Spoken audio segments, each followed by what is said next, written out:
ఓం సమర్థ సద్గురు సాయినాథాయ నమః. రామకృష్ణ బోధామృతము అధ్యాయం 11 సాధకుడు మతభేదాలు. సర్వమతాల భగవంతుడు ఒక్కడే. భగవంతుని చేర్చే మార్గాలే వివిధ మతాలు. స్వమత దురాభిమానానికి కారణం తన నివారణ, మతభేదాల పట్ల సరైన వైఖరి, గుప్త సాంప్రదాయాల పట్ల వైఖరి. సర్వమతాల భగవంతుడు ఒక్కడే.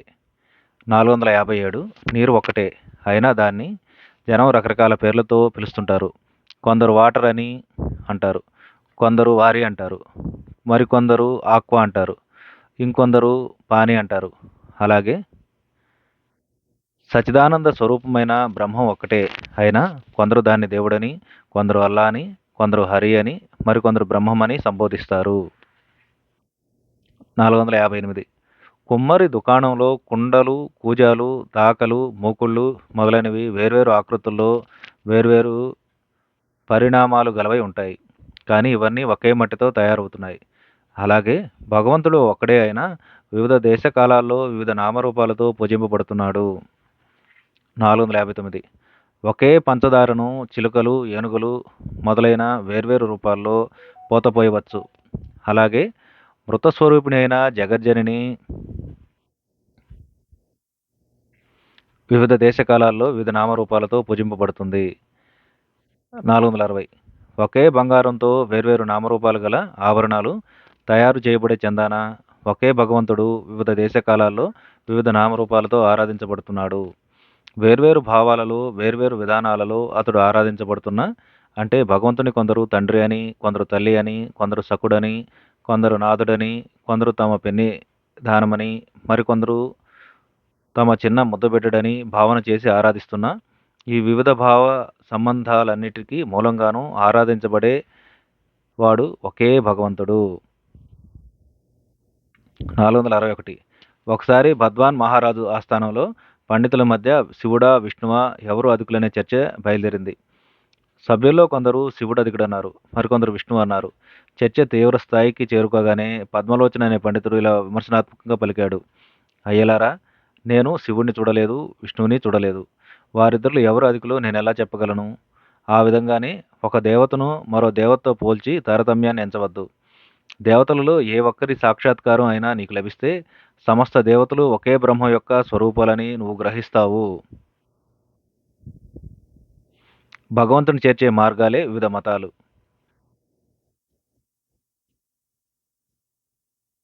462 పెద్ద చెరువుకు అనేక ఘట్టాలు ఉంటాయి. స్నానం చేయడానికి కానీ, పాత్రతో నీరు తీసుకుపోవడానికి కానీ ఈ ఘట్టాల్లో దేనిలో దిగినా నీటిని చేరవచ్చును. ఒక ఘట్టం మరొక ఘట్టం కంటే శ్రేష్టమైందని వాదులాడడం వ్యర్థం.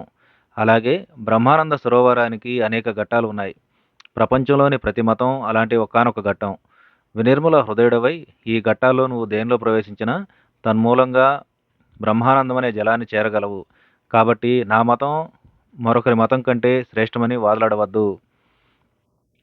463 భగవంతుని నామరూపాలు అనంతాలు. వీటిలో దేని మూలంగానైనా భగవంతుని ప్రాప్తించుకోవచ్చు. ఏ నామంతో ఏ రూపంలో నువ్వు ఆయన ఆరాధించినా సరే తన్మూలంగానే నీకు ఆయన సాక్షాత్కారం లభిస్తుంది. 464 వేర్వేరు మత సాంప్రదాయాలు ఒకే భగవంతుని ప్రాప్తించడానికి అనువైన వేర్వేరు మార్గాలు. కాళీఘాట్లోని కాళీమాత ఆలయాన్ని చేరడానికి అనేక మార్గాలున్నాయి. అలాగే ఈశ్వర సదనాన్ని చేరడానికి మనకు అనేక మార్గాలున్నాయి. ప్రతి మతము ఇలాంటి మార్గాల్లో కేవలం ఒకానొక మార్గం. 465 కొన్నేళ్ల క్రితం హిందువులు బ్రహ్మ సమాజస్థులు తమ తమ మత ధర్మాలను గురించి అకుంఠిత దీక్షతో ఉత్సాహంతో జనానికి బోధలు చేస్తుంటే ఆ మతాల రెండింటిని గురించి మీ అభిప్రాయం ఏమని ఒకరు శ్రీరామకృష్ణులు అడిగారు. గురుదేవులు అందుకు ఇలా జవాబిచ్చారు. ఈ ఉభయపక్షాల వారి ద్వారా నా జగజ్జనని తన కార్యాన్ని సాగించుకున్నట్లు నాకు కనబడుతోంది. 466 హిందూ మతానికి బ్రహ్మ సమాజానికి ఉన్న వ్యత్యాసం ఏమిటని ఒక సదాచార బ్రహ్మ సమాజస్థుడు శ్రీకృష్ణులను ప్రశ్నించగా అందుకు గురుదేవులు ఇలా పలికారు.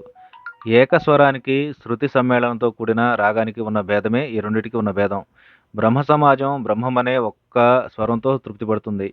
హిందూ మతం వివిధ స్వరాలతో కూడి మధుర రాగమై ఉప్పుతోంది. 467 మేడ మీదకు నిత్యంతోనో వెదురుగడ్డ సాయంతోనో మెట్ల మీదుగానో తాటితో ఎగబ్రాకో పోవచ్చును. అలాగే భగవంతుని చేరడానికి మార్గాలు, ఉపాయాలు అనేకం ఉన్నాయి. ప్రపంచంలో ప్రతి మతము అలాంటి మార్గాల్లో ఒకదాన్ని చూపుతుంది. 468 నగరంలో వాయుదీపాలు వివిధ ప్రాంతాల్లో ఒకే చోట ఎక్కువగాను, మరో చోట తక్కువగాను ప్రకాశిస్తుంటాయి. కానీ దీపానికి ప్రాణమైన వాయువు మాత్రం అన్నిటికీ ఒకే ఉమ్మడి యంత్రం నుంచి సరఫరా అవుతుంది. వివిధ దేశకాలాల్లోని నిజమైన మత బౌద్ధకులంతా ఈ వాయుదీపాలు వంటివారు. నిరంతరం వీరి నుంచి వెలువడే ఆత్మతేజానికి ఆధారభూతమైన వాడు పరమేశ్వరుడు ఒక్కడే. 469 నక్కలన్నీ ఒకే తీరులోనే ఓడలు వేస్తాయి. అలాగే జ్ఞానులందరి బోధలు ఒకే రీతిలో ఉంటాయి. స్వమత దురభిమానానికి కారణం తన నివారణ. స్వమత దురాభిమానానికి కారణం తన నివారణ. 470 సామాన్యుడు అజ్ఞానంతో తన మతమే సర్వోత్కృష్టమని తలుస్తూ దాని గురించి గడబడ చేస్తుంటాడు. కానీ తత్వజ్ఞానంతో హృదయం వికసిస్తే ఈ స్వమతాభిమాన కలహాలన్నీ అంతరిస్తాయి. 472 ఇద్దరు వ్యక్తులు ఊసరవెల్లి రంగును గురించి తీవ్రంగా వాదలాడుకుంటున్నారు. వారిలో ఒకడు ఇలా అన్నాడు, ఆ చెట్టు మీద ఊసరవెల్లి చక్కని ఎర్ర రంగుది. ఆ మాటలను ఖండిస్తూ రెండో వ్యక్తి ఇలా అన్నాడు, నువ్వు పొరపడ్డావు. ఆ ఊసరవెల్లి ఎర్రనిది కాదు, నీలం రంగుది. వాదంతో నిర్ధారణకు రాలేక వారిద్దరూ వేరొక వ్యక్తి వద్దకు వెళ్ళారు. అతడు ఆ చెట్టు కిందే నివసించేవాడు.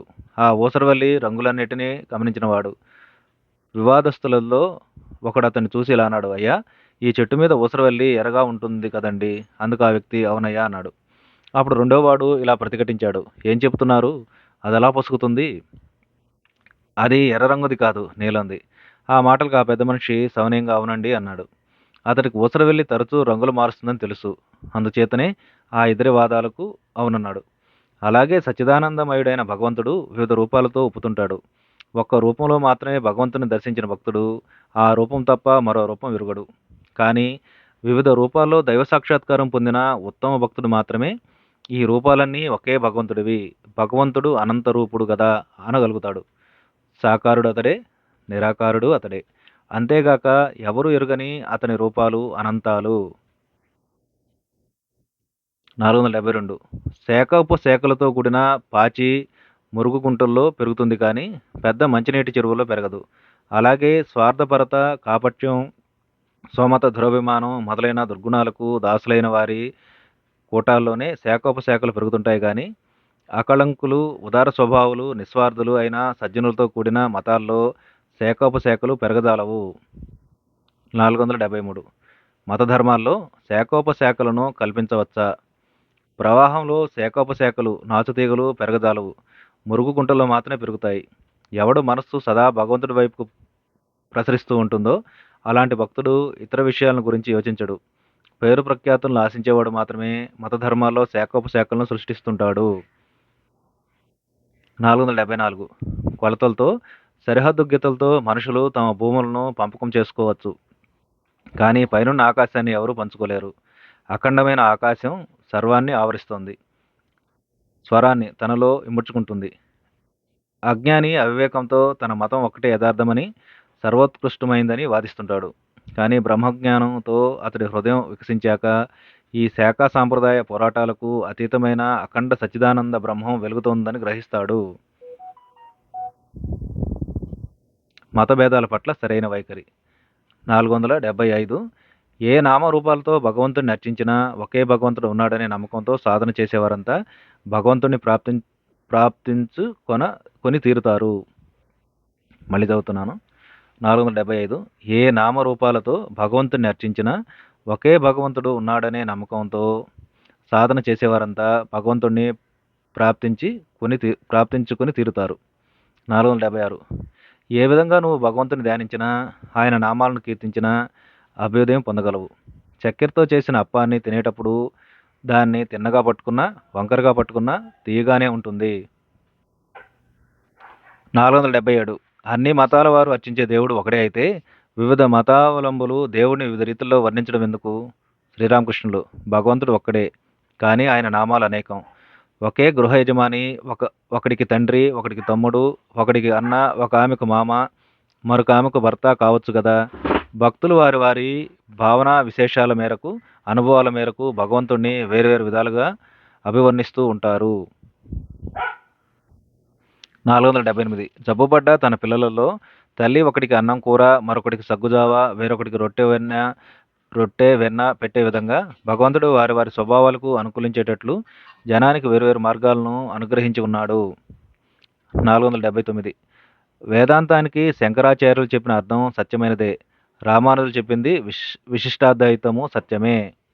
480 కారుణ్యంలో క్రైస్తవుడి మాదిరి, బాహ్యాచార్య పట్టుదలలో మహమ్మదీయుడి మాదిరి, సర్వభూతాలకు హితం వనకూర్చేటప్పుడు హైందవుడుగా నడుచుకోవడం మంచిది.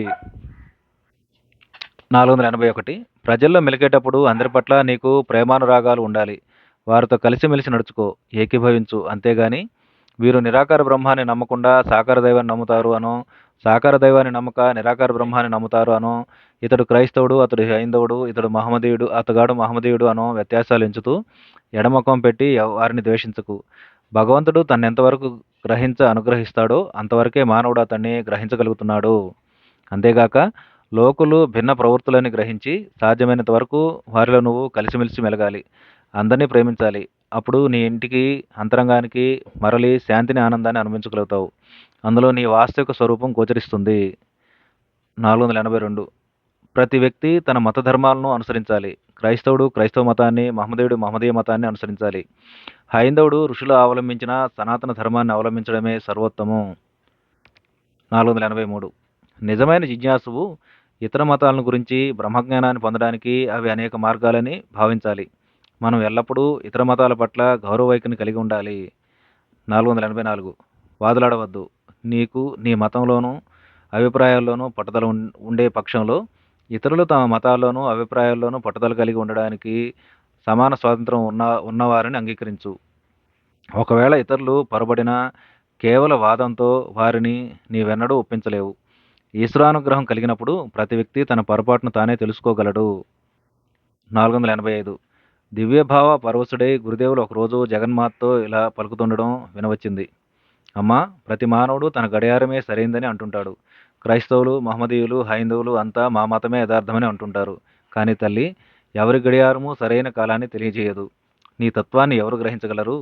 కానీ పరితాపంలో నిన్ను అన్వేషించేవాడు ఏ మతాన్ని అవలంబించినా, ఏ మార్గాన్ని అనుసరించినా నీ దయతో నిన్ను చేరుకుంటారు. గుప్త సాంప్రదాయాల పట్ల వైఖరి. 486 అపరిమితమైన ఆత్మవికాసాన్ని గాంచిన కొందరు శాక్తేయుల, వైష్ణవుల సామాన్య నీతి విరుద్ధాలుగా కనిపించే వామాచారాలను కొన్నిటిని అవలంబిస్తున్నారనే కారణంగా శ్రీరామకృష్ణుల శిష్యుల్లో తీవ్ర నైతికవాదులు కొందరు వారి మార్గాన్ని అధిక్షేపిస్తూ అది తప్పని చెప్పసాగారు. గురుదేవులు ఆ శిష్యులకు ఇలా చెప్పారు. అందుకోసం వారిని నిందించకూడదు. ఎందుకంటే ఆ మార్గాలు ఈశ్వర సాక్షాత్కారం కలిగిస్తాయని వారి దృఢ విశ్వాసం. మనస్ఫూర్తిగా దేని నమ్మి సాక్షాత్కారానికి సాధనగా అవలంబించినా దాన్ని అధిక్షేపించకూడదు. ఏ మార్గమైనా మనస్ఫూర్తిగా అవలంబిస్తే సమస్త సాధనలకు పరమావధి అయిన భగవంతుణ్ణి సాక్షాత్కరించేలా చేస్తుంది. కాబట్టి ఏ సాధకుడి మార్గాన్ని నిరసించకూడదు, ఖండించకూడదు. తన పద్ధతిలోనే ప్రతి వ్యక్తిని భగవంతుణ్ణి ప్రార్థించనివ్వండి. ఇతరుల మార్గాలను అధిక్షేపించవద్దు. అంతేగాక స్వయంగా మీరు ఆ మార్గాలను అనుసరించిన అవసరం లేదు. 487 గుప్త సాంప్రదాయాల పట్ల తన శిష్యుల తీవ్ర విరోధ భావాన్ని తొలగించే తలంపుతో గురుదేవులు వాటిని గురించి తన అభిప్రాయాలను ఒకప్పుడిలా వెల్లడించేవారు. సరే, మీరు ఆ మార్గాలను ఎందుకు ద్వేషించాలి? జిగుప్సాకరమైనవి అయినా అవి భగవంతుని చేరే మార్గాలే అని గ్రహించండి. సింహద్వారమని, పెరటగుమ్మని, ఇంటికి ఈ విధంగా అనేక ద్వారాలు ఉండవచ్చు. వామాచారులు, గుప్త సాంప్రదాయాలు ఇందులో చివరి చెప్పబడిన వాటి వంటివని గ్రహించండి. ఏ ద్వారం గుండా ప్రవేశిస్తే ఇంట్లోకి రాగానే అందరూ ఒక చోటుకే చేరుతారు కదా. కానీ వారిని మీరు అనుకరించబోతారా? వారితో మెలుగుతారా? వద్దు వద్దు. కానీ ఏ విధంగానూ వారిని ద్వేషించడం మాత్రం తగదు. జై రామకృష్ణ.